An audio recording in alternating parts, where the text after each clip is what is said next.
100-150 कोटीचा, की आता इथे जर्मन शेड करायचे. मग तेव्हा काही झाड नाही कापणार का आम्ही? जर्मन शेडची गरजच काय? तेच ना. अरे नाही, हा ठीक आहे. आता तुम्ही मला सांगा, तुम्ही साधूला विचारा की त्यांना जर्मन शेडची गरज आहे की नाही आहे.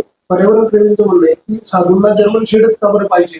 त्यांना त्या झाडं वाचवून त्या ठिकाणी त्यांना कुटिया करणं किंवा हे करणं हे सोयीचं आहे असं त्यांचं म्हणणं आहे. आणि असं असताना देखील या शेडचा म्हणजे एवढ्या मोठ्या शेडचा घाट घातला जातोय आणि त्यामागे अर्थकारण आहे अशा प्रकारचा स्पष्ट आरोप त्यांचा आहे. ते एकदम चुकीचे आहेत. तुम्हाला पण माहित आहे कसं अर्थकारण होऊ शकते. आपण एक पैसा टाकत नाही, आपल्याला आमदनी होतोय तिथून, जर समजा हे केला तर तर त्याचा तर आपला फायदा होतोय. नुकसान कुठे आहेत? मला तुम्ही एक स्पष्ट कारण मला एक सांगा नुकसानीचा. पहिला मुद्दा. दुसरा मुद्दा की आम्ही टॅक्सपेअरचे पैसे उलट वाचवतोय. पैसे वाचून जर आपण काही करतोय मग ते फायदेशीर आहे की नुकसानदायक आहे? त्यांचं म्हणणं काय आहे? त्यांचं म्हणणं आहे की वृक्ष कापू नका. आता ते इकॉनॉमिक एक्सपर्ट म्हणून जर बोलायचे असेल तर ते तुम्ही इकॉनॉमिक एक्सपर्टला विचारा. ते पर्यावरण एक्सपर्ट कसं म्हणू शकतात की ते फायदेशीर आहे की ते नुकसानदायक आहे? तुम्ही एक मिनिट, तुम्ही पीपीपी एक्सपर्टला किंवा एक इकॉनॉमिक एक्सपर्टला विचारा ते फायदेशीर आहे की आपलं नुकसान होतंय. परंतु पर्यावरणच्या नक्की जे म्हणताय ते बरोबर म्हणताय की ठीक आहे झाड कापू नका, ते बाबत तर आहेतच की नाहीच कापायचे. पण मग मला तुम्ही सांगा की मग कुंभ कसा करायचे तिथे? ते शेडच्या कुटिया जे तुम्ही म्हणताय, जर तिथे आपल्याकडे 10 कोटी लोक आले तर मी त्यांना कुटियामध्ये पावसाळ्याच्या वेळेस, आता यावेळेस एवढी पाऊस होती, ते कुठे टप टप टप टप टप करत राहील, ते डिझिजेस पसरून जाईल, ते कोलेरा वगैरे सारखी डिझिजेस एकदा मागचे सिंहस्थाला ते इन्फ्लुएन्झा झाला होता. तर मग ते हायजेनिक कंडिशन्स ठेवून आम्हाला कुंभ करायचे आहे. आपला तर कुंभ फेमस आहे बेस्ट फॅसिलिटीजसाठी. तर मग ते अशा कुटियासारखी जर आपण केली तर किती हायजीन आणि किती क्राऊड मॅनेजमेंट त्याच्यात होईल. त्यांनी आम्हाला त्याच्या काही एव्हिडन्स द्यावे किंवा मीडियाने द्यावे किंवा तुम्ही द्या, तुमच्याकडे काय सोल्युशन असेल तर. जो मुख्य पुरावा दाखल करतो यांच्याकडनं की डीपीवर हा जो परिसर आहे जिथे झाडं आहेत तो आरसी मध्ये रिक्रिएशन सेंटरसाठी दाखल होतो आणि साधूची जागा त्याच्या पलीकडे दाखल होते. त्यामुळे गोंधळ वाढतो. सांगते मी ते काय विषय आहे. जेव्हा हा रिझर्वेशन टाकला गेला ना, हा जे 54 एकरचा हा अजून जुना रिझर्वेशन आहे. इथे नो डेव्हलपमेंट झोन होता आधी आणि तर मग असं सगळं झालंय बरोबर. तर साधूग्राम साठी आपण जागा वापरतो 377 एकर. ओके, त्यापैकी हा 54 एकर रिक्रिएशन झोन आहे. काही 10-15 एकर जे आहे तो पब्लिक एम्युनिटी झोन आहे आणि बाकीचा साधूग्राम रिझर्वेशन झोन आहे. परंतु वापर त्याच्या सगळ्याचा एकच आहे, तो साधूग्रामसाठी आहे. त्याच्या एव्हिडन्स तुम्ही कलेक्टर ऑफिसमध्ये मागच्या सिंहस्थाची अलॉटमेंट लिस्ट जर काढली आखाड्यांसाठी तर ती अवेलेबल आहे की हे साधूग्रामसाठी अलॉट केली होती आहे. 2003चे कुंभची पण आहे आणि मागचे कुंभाची पण आहे. ठीक आहे, आखाड्याला जर विचारला ते पण सांगतील की आमची ही जागा आहे, ही आम्हाला दिली होती, इथे आम्हाला शेड बांधून दिला होता, इथे असं फॅसिलिटी केली होती, इथे सर्व्हिस रोड केली होती, ते टॉयलेट होते, इथे पार्किंग होती, सगळं तो आहे ह्याच एरियाचा आहे. तर तो रिझर्वेशन आपल्या ताब्यात आहे ठीक आहे. परंतु वापर पूर्ण एरियाचा साधूग्रामसाठी होतो आणि आपण पण आता जे काही करतोय ते फक्त साधूग्रामसाठी करतोय. आणि आता अजून एक असं म्हणतात की ते मोठमोठ्या बिल्डिंग उभ्या राहू शकतात, रेसिडेन्शियल झोन पण त्याचा केला आहे. यामध्ये कितपत तथ्य वाटतं? मला नाही, मी नाही ऐकला तो विषय. काय विषय मला ह्यांनी पण नाही काय सांगितलं. ते रिझर्वेशन आहे, जागा रिझर्व आहे, तिथे पक्का बांधकाम केलं जाऊ शकत नाही. मात्र मग करतच नाही आपण. आम्ही पक्का बांधकाम करत नाही. कुठलाही कन्व्हेन्शन सेंटर आला, रिलीजियस सेंटर आला, टुरिझम सेंटर आला, ते कधीही तिथे पक्का बांधकाम नाही होणार. साधूंनी तुमच्याकडे मागणी केली जर्मन सुरू करा आहे ना. हो, आता प्राधिकरणामध्ये पण हा विषय झाला आहे. प्राधिकरणाने पण सांगितलं आहे की इथे आता आपल्याला साधूग्राम लेआउट प्लॅनिंग लँड डेव्हलपमेंट करायचे आहे, त्यासाठी साईट क्लिनिंग करा. बरोबर, प्राधिकरणाकडे कसा आला मुद्दा? आपली साधूंसोबत जॉईंट व्हिजिट झाली आहे भरपूर 2-3 वेळेस. त्यांचा तो मुख्य एरिया तोच आहे. ते प्रत्येक वेळेस तेच म्हणतात की इथे काहीतरी करा, काम सुरू नाही. आता आपण काम सुरू करतोय, मग लोकांना अडचण आहेत. मग नेमकं करायचे काय? कुंभमेळा मंत्र्यांनी असं म्हटलं की जे झाडं तुम्ही म्हणता की कापण्याची आवश्यकता आहे ते तसेच्या तसे उचलून ते रिप्लांट केले जाणार, प्लस 15,000 झाडं वेगळे लावले जाणार. तर मग तसं तुम्ही प्रस्ताव पर्यावरण प्रेमींना दिल्यावर त्यांचं काय मत? त्यांचं तर हेच आहे की कापूस नका झाड, ते जगत नाही असे ट्रान्सप्लांट केलेले झाड असं. तर ते असं म्हणजे त्यांचं म्हणणं आहे. परंतु आमचं म्हणणं तसं नाही आहे. जर टेक्निकल रीतीने आपण प्रॉपर केला तर वी कॅन सक्सेसफुली ट्रान्सप्लांट आणि आपण मोठे झाड लावू, खूप जास्त प्रमाणात झाड लावू. तर म्हणजे हे बघा, प्रत्येक याचं समाधान तर नाही होऊ शकत. तुम्हीच सांगा मला, सोल्युशन तुम्ही सांगा काय आहेत.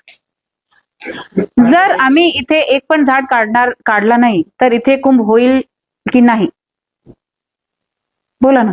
आजच्या बैठकीत पर्यावरण प्रेमींचं समाधान करण्याचं उत्तरं मिळाली. त्यांचं असं देखील म्हणणं आहे का जी झाडांची आकडेवारी समोर आलेली आहे त्यापैकी किती झाडं कापणार आणि ते मी तुम्हाला जे प्रोसेस सांगितला तुम्हाला मी व्हिडिओ दाखवते. असा एक पण पर्यावरण प्रेमी आम्हाला बोलला नाही तिथे. ते तुम्हाला तसं बोलताय. आमच्याकडे आज पण व्हिडिओ आहे, मी सगळ्यांना देते ते. मॅडम यापूर्वी उद्या विभागाकडून त्यांचे जे मुद्दे होते आम्ही ऐकून घेतले आहे. ऑब्व्हियसली त्याच्यावर सोल्युशन आणि फायनल आन्सर जे आहे ते जसा प्रोसेस कम्प्लीट होईल तेव्हाच मिळेल. जे तुम्ही प्रश्न विचारला की नेमकं किती झाड कापणार ते मी त्यांना समजून सांगितलं की प्रोसेस काय करून मग होईल. ते म्हणाले की ठीक आहे तसं प्रोसेस करून मग आपण त्याच्यावर येऊ. तुम्ही त्यांना साधू मानताना पण घेऊ ना. ज्यांचं म्हणणं आहे कोणाला इथे येऊन काय म्हणायचे असेल ते या आणि म्हणा. मॅडम यापूर्वी उद्या विभागाकडून 1825 वृक्ष तोडायचा प्रस्ताव दिला होता. त्याच्यावर जण सुनवाई घेतली. 1099 हरकती आणल्या. सुनवाईस 300 जास्त लोक उपस्थित होते. मग आता तिचं पुढचं काय होईल? मी तेच म्हणतोय. पहिला वाक्य तुमचं जे आहे ते तुम्ही थोडा त्याच्यात कशी चूक आहे की 1825 झाड तोडण्याचा प्रस्ताव कधीच नव्हता. नोटीस पण देऊ शकतो. नाही. ते सर्वे आहे की 1825 वर आपण असं बोलतोय, परंतु जे बांधकाम डिपार्टमेंटचा अर्ज असतो त्याचा ते 1500 जवळपास त्यांनी झाड कापण्याचा हे केलेलं आहे. 1800चा सर्वे होता. हा, आणि त्याच्या पुढच्या प्रोसेस मी आता जस्ट सांगितलं ना. ते ट्री ऑफिसरची रिपोर्ट येईल. रिपोर्ट आल्यानंतर प्राधिकरणासमोर येईल. प्राधिकरण डिसिजन घेईल. परंतु मी एक त्यांना पण आश्वासन दिलं आहे की आपण असं रात्री बेरात्री काही करत नाही. आपण एवढा ऐकतोय एवढा बोलतोय तर मग आपण काढू सोल्युशन.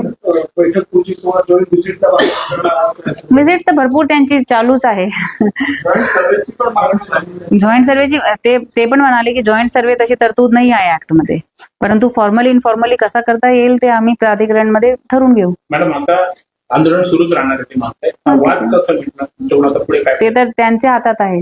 मी त्याला हेच विचारला. ते काय म्हणताय की आम्हाला कुंभला विरोध नाही. तर कुंभला विरोध नाही तर मग सांगा काय करायचे तिथे 3 आखाडे कसे बसवायचे त्यांनी सांगावे. म्हणजे एका बाजूने असं म्हणणे की हे नाही आणि दुसऱ्या बाजूला सोल्युशन पण नाही काढणार तर मग कसं शक्य आहे. तर त्यांनी पण बॅलन्स काढलाच पाहिजे. सोल्युशन मध्ये असं सांगितलेलं आहे की जी 350 एकर जागा पूर्वी कुंभमेळ्यासाठी राखीव होती ती कुठे गेली याच्या आधीची? ती आहे. तर त्या जागेवर बाकी आखाड्यांना बाकी संस्थाला देतो, बाकी भाविकांना देतो. आपल्याकडे 1000 पेक्षा जास्त यावेळेस प्रयागराजमध्ये 3500 संस्था आली होती. बरोबर, त्यांना जागा द्यावी लागते. भाविक ग्राम तिथे भाविक लोकांसाठी थांबण्यासाठी रॅन बसेरा सारखे अकॉमोडेशन आता पिलग्रिम त्यामध्ये थोडेफार ते करावी लागेल. पार्किंग करावी लागेल. तिथे अमेनिटीज द्यावी लागेल लोकांना. आता ते 300 एकर पण आपल्याला कमी पडतो. आपण तर 1200 एकरवर चालले आहोत. अजून काही जागा माहिती? हो, 1200 एकरचं नियोजन आहे ना. 300 एकर तर खूप कमी झाला. आपण अजून देखील तशा पद्धतीचा विरोध दर्शवतात. जागा निर्माण अशा स्वरूपाची भूमिका अजून ते वेगळा विषय, त्याबाबत आज चर्चा नाही झाली. ते बघू. मॅडम झाडं किती तोडायची हे निश्चित नसताना त्याच्यावर सुनावणी घेतली गेली. इथे प्रशासनाची चूक आहे. नाही तसं नसते. तुम्ही जर ऍक्ट मध्ये पाहिला झाडे किती तोडायची हा डिसिजन शेवटी ट्री अथॉरिटी घेतो. ट्री अथॉरिटीकडे पूर्ण रिपोर्ट येण्यासाठी ही सुनावणी घ्यावी लागते. प्रोसेसमध्ये पूर्ण क्लिअर दिलेला आहे तो प्रोसेस. मॅडम जी झाडं बाहेरून आता 14-15 जाणार आहे ती झाडं लावण्यासाठी जी जागा निश्चित केल्या जाते तिथे अधिकाऱ्यांचा निष्काळजीपणा समोर आलेला आहे की फुटावर त्यांनी खड्डे खोदलेले आहेत. झाडं लागू शकत नाही. 1-2 झाडांमधलं अंतर 20 फुटाचं असावं. अर्धा फुटावर खड्डे मारून हे बघा, कारण की आतापर्यंत नाशिक महानगरपालिकेने एवढे किंवा कुठलीही शासकीय एजन्सी असे मोठे झाड लावत नाही. बरोबर. आपल्या तर GR मध्ये जे फॉरेस्ट डिपार्टमेंटचे आहे त्याच्यात स्पष्ट म्हटलंय की 6 फूट पर्यंतचे जे आपले नर्सरीमध्ये असतात ते लावायचे. तर त्यांनी त्याप्रमाणे ते केलेलं आहे. त्यापेक्षा जर जास्त आपल्याला काही आता करायचे आहे जसं माननीय मंत्री साहेबांनी सांगितलं तर त्याचा आम्हाला वेगळा प्रोसेस करून ते करावे लागेल. टेक्निकल एक्सपर्टीज घेऊन आम्ही करणारच. मॅडम मुळात झाडं लावण्यासाठी खड्डे खोदणं हे तुमचं म्हणणं बरोबर. ते झाड पाडणार पण आहे ना. वर्ष तेवढं थोडी राहणार. बरोबर आहे. आता म्हणूनच सांगतोय ना मी. तर आता जे केलं आहे ते ऍक्च्युअल टेक्निकल याप्रमाणे केला होता, परंतु त्याच्यात छोटे सॅपलिंग साठी ते केला होता. हा, नाही मियावाकीमध्ये बरोबर. मियावाकीमध्ये अजून एक प्लॅनिंग होता की मियावाकी पण काही ठिकाणी खूप डेन्स फॉरेस्ट. मग त्याचं तर हेच आहे की एक एवढ्या 100 स्क्वेअर फीट एरियामध्ये अशा लावायचे. फुटाचा नियम नाहीये किंवा 5.5 ठीक आहे, मग ते आपण करेक्ट करून घेऊ. ते काही विषय नाही.